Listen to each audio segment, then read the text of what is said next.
So if you're new here, I'm a diagnosed narcissist and I break down toxic text messages. So it says text messages from my narcissistic ex-husband of 16 years that is engaged.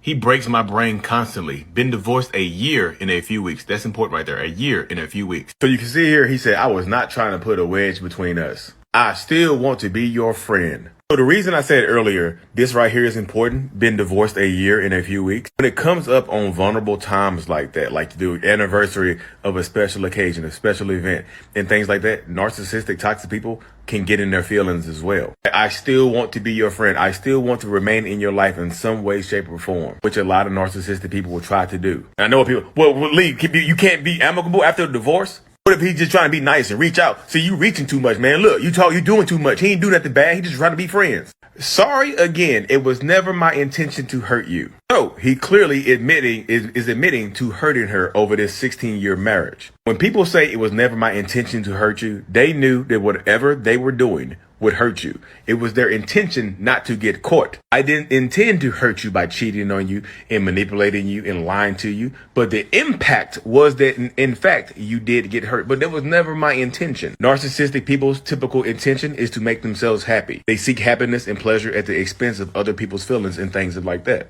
I learned I wasn't paying attention and it was too late. You never know what you have until you have lost it. It was too late for me to try to reconcile after 16 years of treating you horribly. You didn't do anything. I messed up. Typically, people were just like, oh, that's all I've been wanting to hear for so long. That's all. Why did you say this while we were together? Because he didn't mean it while you were together. He means it right now because this is the only way to stay relevant in your life, to be friendly, to try to find a way to get back into your life. I learned to put others before myself, but it took going through a divorce to teach me that lesson. This is him being kind and cuddly to his ex-wife while he's already engaged to someone else less than a year after he's been divorced. So he's still putting himself first. Lie. I'm not laughing at y'all. I promise.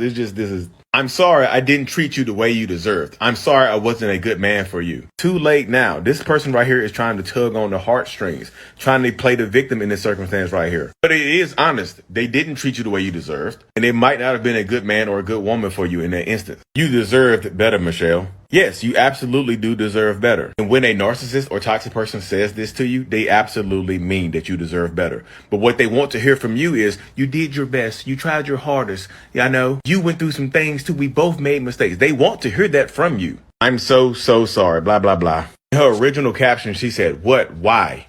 The reason is to rack your brain. Post-separation abuse and post-separation manipulation are 100% a real thing, y'all. Just because a narcissistic person breaks up with you or is done with you doesn't mean that they will leave you alone.